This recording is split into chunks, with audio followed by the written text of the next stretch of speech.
Have Americans ever been weak? Seriously, at any point in history, were Americans ever the fragile nation some critics claim they were? Or is that just a narrative repeated by people who never truly understood what forged this country in the first place?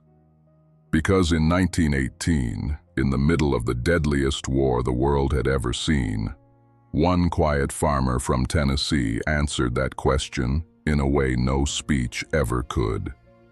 And before we begin, if you value stories that reveal the true strength of America and the character that built this nation, subscribe now and stay until the end, because what happened in the Argonne Forest will change the way you see American resolve forever. His name was Alvin York. Born on December 13, 1887, in the rugged hills of Tennessee, York grew up in a place where life was not easy and survival was not guaranteed. His family were poor farmers. Hunting was not recreation, it was food on the table. From a young age, York developed extraordinary marksmanship, not because he dreamed of war, but because accuracy meant his family would eat that night. The mountains shaped him, hard work shaped him, responsibility shaped him. When his father died in 1911, York became the primary provider for his mother and siblings. He worked long hours in logging camps and sawmills. He knew hardship, he knew sacrifice, but he also found faith. After a period of youthful recklessness, York experienced a religious conversion and became deeply devoted to his church.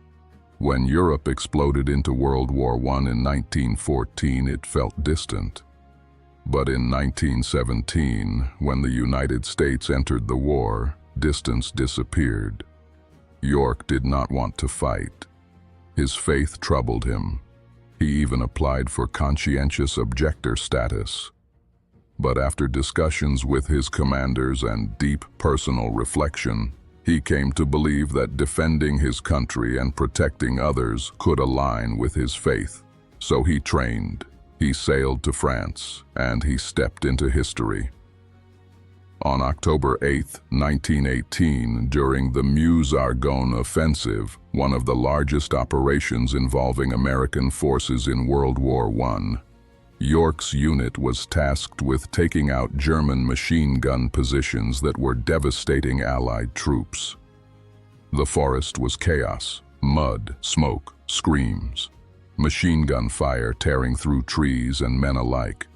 Within moments, 9 Americans were dead. The unit's leaders were killed or incapacitated. Confusion spread, fear spread, and then something extraordinary happened. The man who once questioned whether he should fight at all took command. York moved forward with calm precision. Using the same marksmanship skills he had learned hunting in Tennessee, he began eliminating German machine gun gunners one by one. When a group of German soldiers charged him with bayonets, he drew his pistol and dropped them with controlled accuracy. He later said he shot them in the order they were closest, just like turkeys back home, so the ones behind wouldn't scatter. By the time the fighting stopped, York had killed at least 25 enemy soldiers and forced 132 German troops to surrender. One American soldier, one rifle, one moment of decision that would echo through history. Was America weak? That day, the answer stood in the Argonne Forest. For his actions, Alvin York was awarded the Medal of Honor, the United States' highest military decoration. Parades were held in his honor. He was celebrated across the country. But here is what truly defines him. He refused to capitalize on fame. He returned to Tennessee. He invested his recognition into education for rural children and helped found the Alvin York Agricultural Institute. He believed strength was not just measured in battle, but in building the next generation. During World War II, though older, he supported training efforts and national morale. He remained a symbol not of aggression, but of conviction, of the idea that Americans fight not because they love war, but because they defend what they believe in. York suffered a stroke in 1954 and passed away in 1964, buried in the hills of Tennessee that raised him. But his story remains, not as propaganda, not as myth, as documented history.